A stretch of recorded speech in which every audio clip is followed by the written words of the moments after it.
My name is Ophelia Anderson.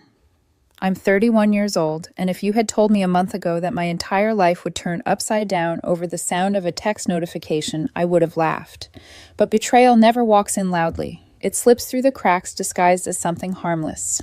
A smile, a glance, a vibration from a phone. That Thursday night felt ordinary, almost comforting.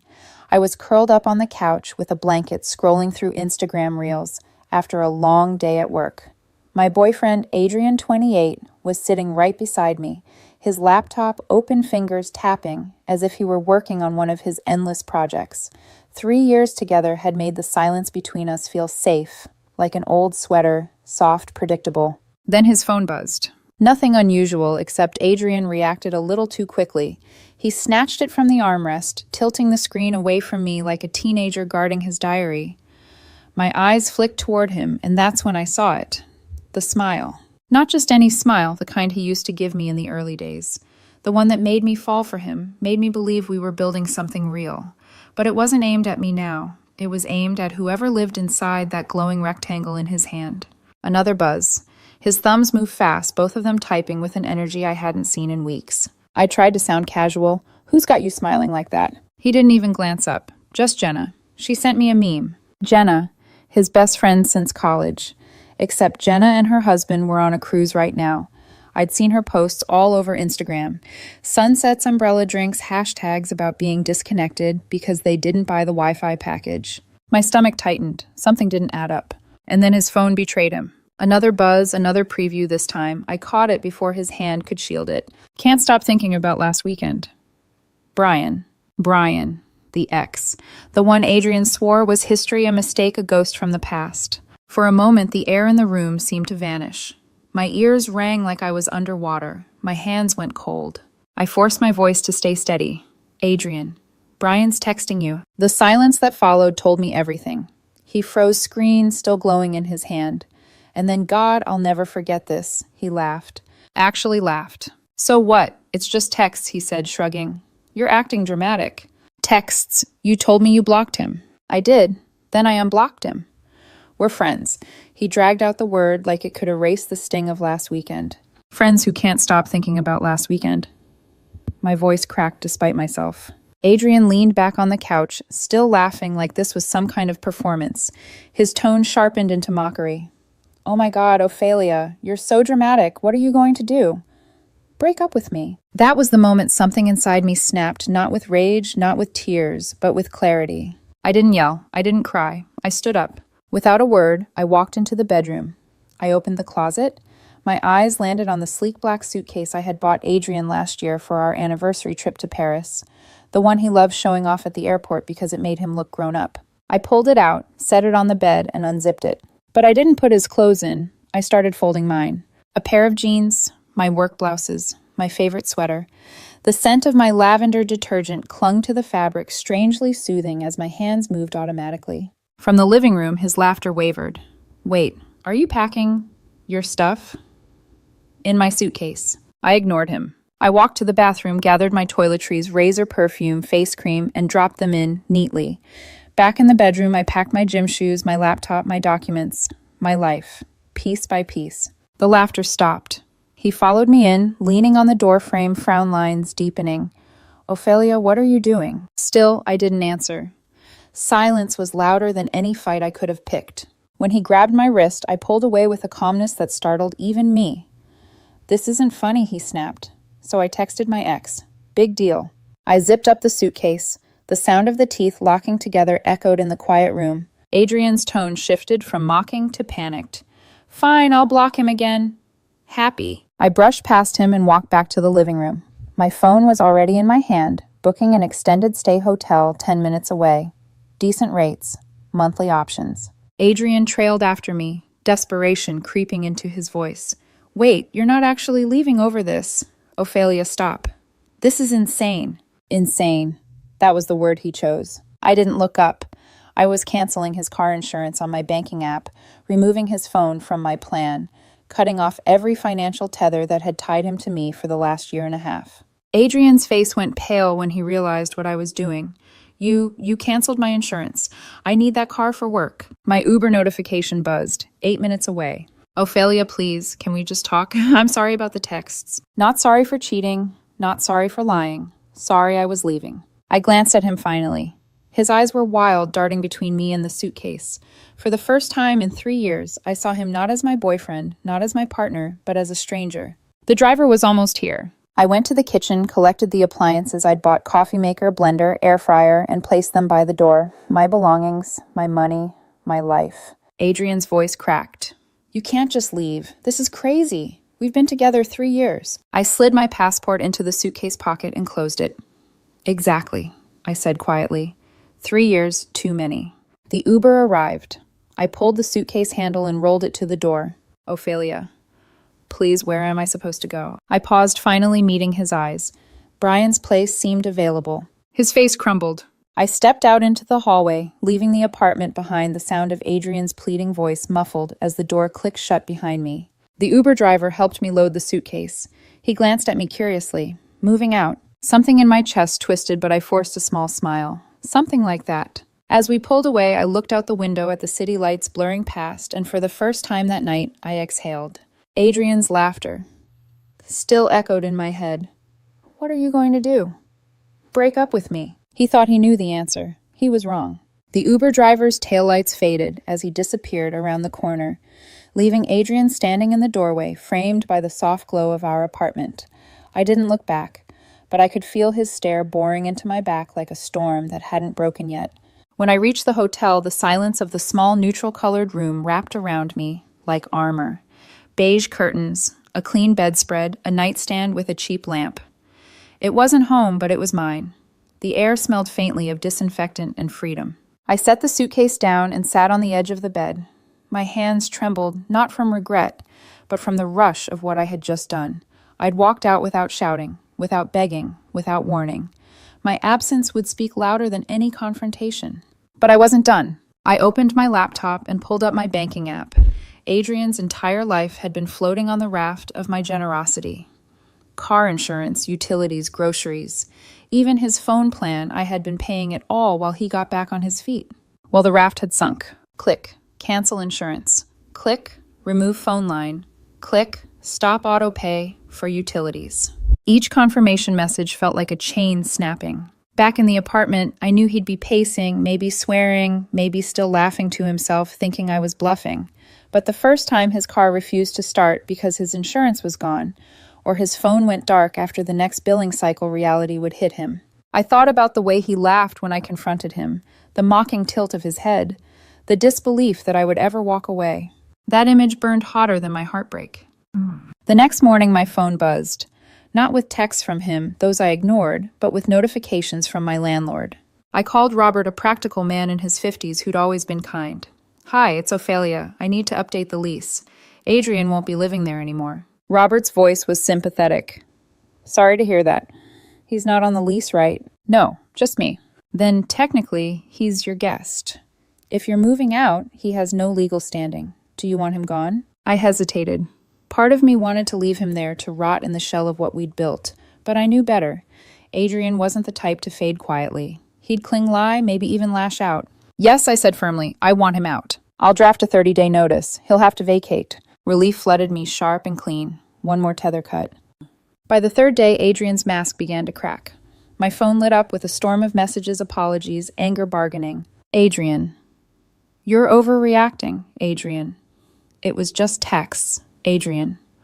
Fine. I'll end it with Brian. Just come home, Adrian. You're ruining my life. And then, Adrian, please, where am I supposed to go? I read them in silence, my thumb hovering over the block button. For once I realized I held all the power. But I wasn't content to simply leave. I needed proof. That night before I left for the hotel, I'd taken photos of everything in the apartment: furniture, electronics, appliances. Every item I had, bought, every receipt still saved in my email. If Adrian tried to play the victim, I would have evidence. I also hadn't been able to resist one last look at his phone. His passcode, his birthday. Predictable. I scrolled through his thread with Brian. 2 months of messages. Flirty texts, photos, coffee dates, the conference last weekend that turned out to be a visit to Brian's apartment. GPS tags confirmed it. I didn't cry. I didn't rage. I took screenshots. Proof. Adrian wasn't a mistake, he was a lesson, and I was documenting every page. 2 nights later, he tried a different tactic. The hotel phone rang. The receptionist's voice was polite but uneasy. Ms. Anderson, there's a man here, Adrian, saying he's your partner. He insists it's an emergency. I looked out the window from my second-floor room. There he was, standing under the harsh glow of the parking lot lights, shifting from foot to foot, clutching his phone. My chest tightened, but not with longing, with clarity. I told the receptionist calmly, I don't have a partner. Please ask him to leave. From behind the glass, I watched security escort him out. Adrian glanced up at the hotel windows, his face pale, his jaw clenched. For a moment, our eyes almost met, but I didn't flinch. Later that night, I scrolled back to the last words he'd thrown at me before I left. What are you going to do? Break up with me? The audacity of it still made my skin prickle. The sheer confidence that I'd stay no matter how badly he disrespected me. And now his laughter was gone, his safety net gone, his control gone. All because I did the one thing he never imagined I could. I left, and this time I wasn't coming back. The first 48 hours after leaving Adrian were strangely quiet, the kind of silence you don't trust. I checked into the hotel under my own name, paid in advance, and kept my scheduled predictable work during the day back to my room by evening. I thought maybe he'd take the hint. Maybe he'd slink back into Brian's arms and leave me in peace. But Adrian was not the type to fade away. He was the type who had always assumed someone would clean up after his messes. And for 3 years, that someone had been me. By the third morning, my phone buzzed nonstop. Not just texts, hundreds of them. Adrian. You can't do this to me. Adrian. It was nothing, just texts. Adrian. If you loved me, you wouldn't walk away so easily. Adrian. You're ruining us over nothing. The word nothing repeated like a drumbeat, but each message only made me feel steadier. If betrayal was nothing to him, then my absence would be everything. That Friday, I met Robert, my landlord, at the apartment. We stood in the hallway, the faint smell of stale beer seeping from under the door. Are you sure about this, Ophelia? He asked, papers in hand. Yes, I said. My voice didn't waver. Robert nodded. He's not on the lease. Legally, he's just your guest. You want him out, we'll serve notice. 30 days. I signed the document, each stroke of the pen feeling like a door slamming shut. When Adrian found out, the explosion was immediate. That night, my phone lit up with a new barrage of messages. Adrian, you have no right to evict me. This is my home. Adrian, I'll sue you for illegal eviction. Adrian, answer me. Don't ignore me. Then the switch. Adrian, please, I have nowhere to go. Don't do this to me. His desperation bled through every word, but I kept my silence. Saturday morning, another blow. A fraud alert from my bank. Someone had tried to buy $3,000 worth of furniture using my credit card. I called immediately. Cancel it, now. The rep's voice was calm but curious. Do you know who attempted the charge? I didn't hesitate. Yes, I know exactly who. Adrian had always mocked me for keeping receipts and emails of every purchase, but that instinct now protected me. I had proof of what was mine and evidence of what he was trying to steal. That same afternoon, I saw his first social media post. A blurry selfie eyes, red captioned, "My abusive ex kicked me out with nothing." 3 years together thrown away like garbage. The comments filled quickly. Sympathy, outrage, people rushing to comfort him. For a moment, a pang of guilt flickered in my chest. Then I remembered the text from Brian. Can't stop thinking about last weekend. My guilt turned to fire. I posted once, just once. A screenshot of Brian's message. Caption. Funny how cheating with your ex for months becomes abuse when consequences finally arrive. Within an hour, Adrian's post disappeared. But silence didn't mean surrender. That evening, I got a call from my mother. Ophelia, what on earth is going on? Adrian says you abandoned him. I closed my eyes, fighting the weight of shame. Mom, I left because he cheated. I have proof. Screenshots. Dates. Everything. There was a pause. People make mistakes, she said softly. Maybe you can work through it. The words hit like a stone in my chest. I'd expected support, not minimization. Even my own mother wanted me to swallow betrayal in the name of keeping the peace. But this wasn't her life. It was mine. No, Mom, I said firmly. This isn't a mistake. It's a pattern. And I'm done. That night at the hotel, I sat on the bed with my laptop, organizing the screenshots, bank statements, and receipts into folders. Not because I wanted revenge, but because I needed protection. Adrian was unraveling, and I had no illusions about how far he might go. And sure enough, I didn't have to wait long. Sunday morning, the front desk called. Ms. Anderson, Adrian is here again demanding to see you. Do you want us to call the police? I walked to the window. There he was, standing in the parking lot, clutching a cardboard box. He tilted it just enough for me to see what was inside. Photos, letters, little mementos from our relationship. A pathetic offering, or maybe a threat. My throat tightened, but my voice stayed calm. No, please ask him to leave. From behind the curtain, I watched as security escorted him away once again. And just like that, I realized something chilling. Adrian wasn't just hurt. He was plotting.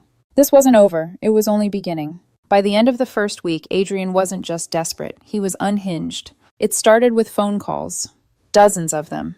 At first, I ignored them, silencing my phone. But then he got clever. He called my office, disguising himself as my emergency contact. Hi, this is Adrian Ophelia's fiancé. There's been a family emergency. I need to reach her right now. The receptionist, confused, patched the calls through. By the fifth one, my manager pulled me aside, concern on his face. Ophelia, is everything okay at home? Heat crept up my neck. I hated that Adrian was dragging my professional life into his chaos.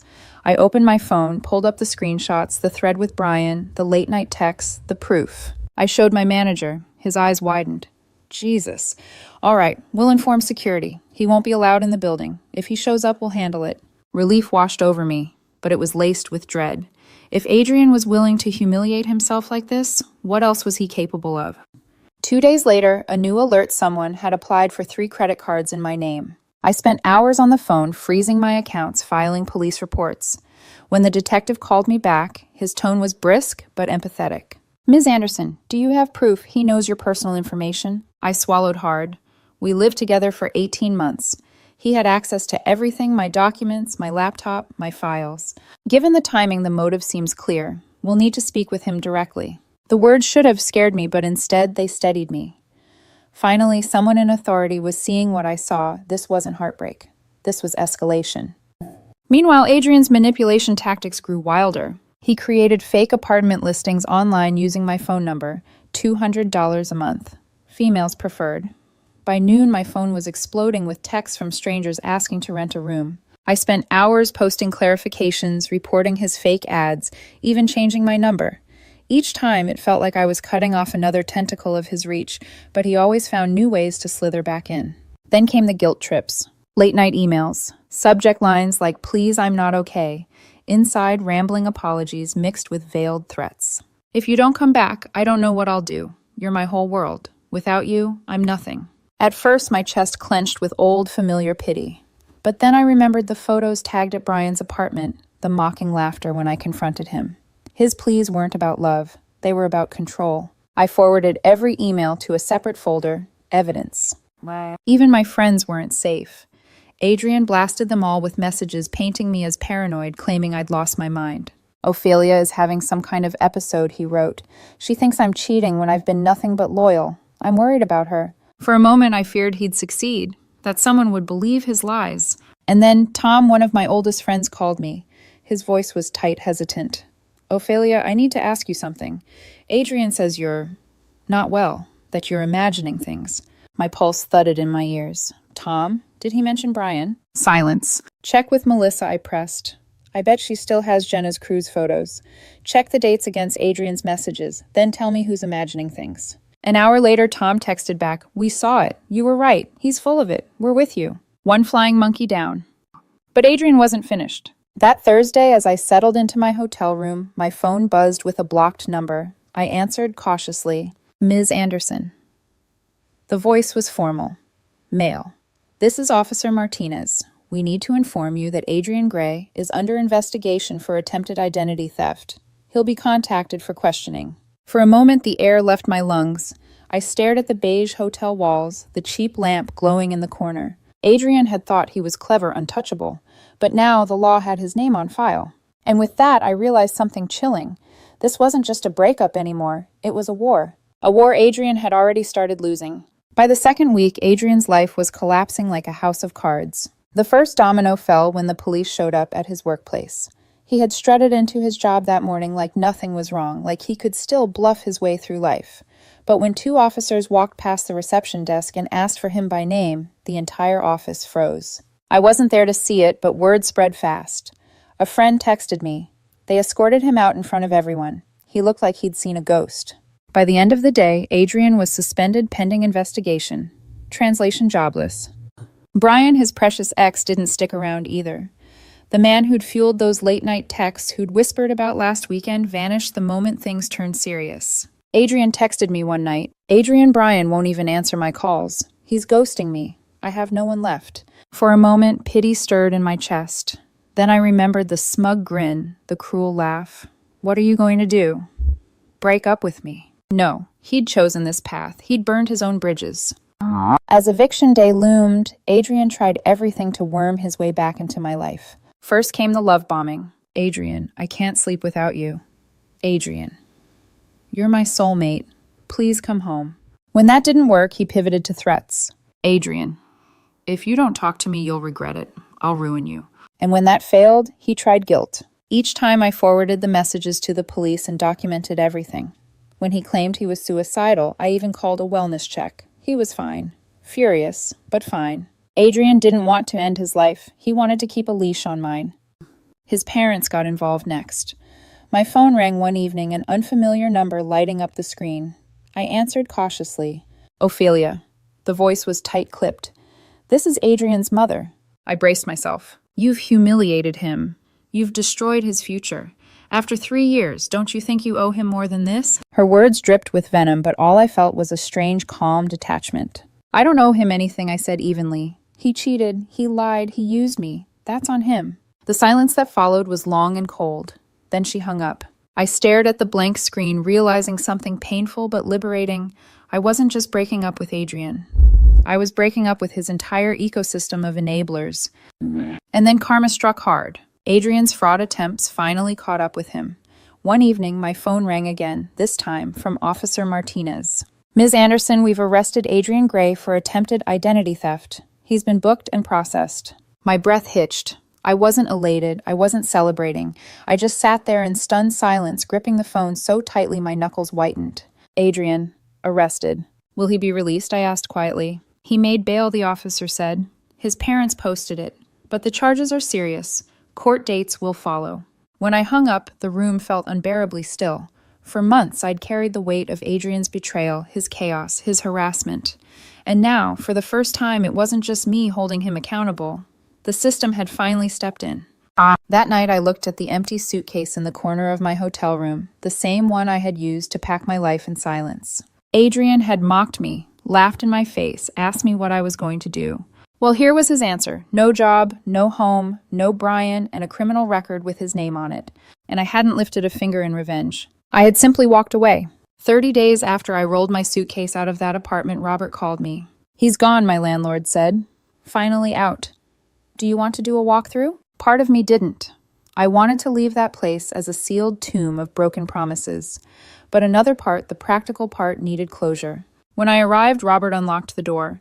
The moment it swung open, a wave of sour air hit me. Stale beer, sweat trash left too long. The apartment was a wreck. Garbage everywhere.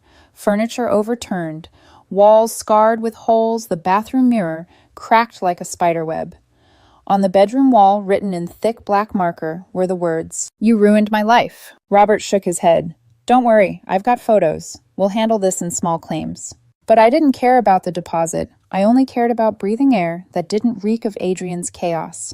In the corner of the living room sat a box. Inside were photos, anniversary cards, little scraps of the life we once shared.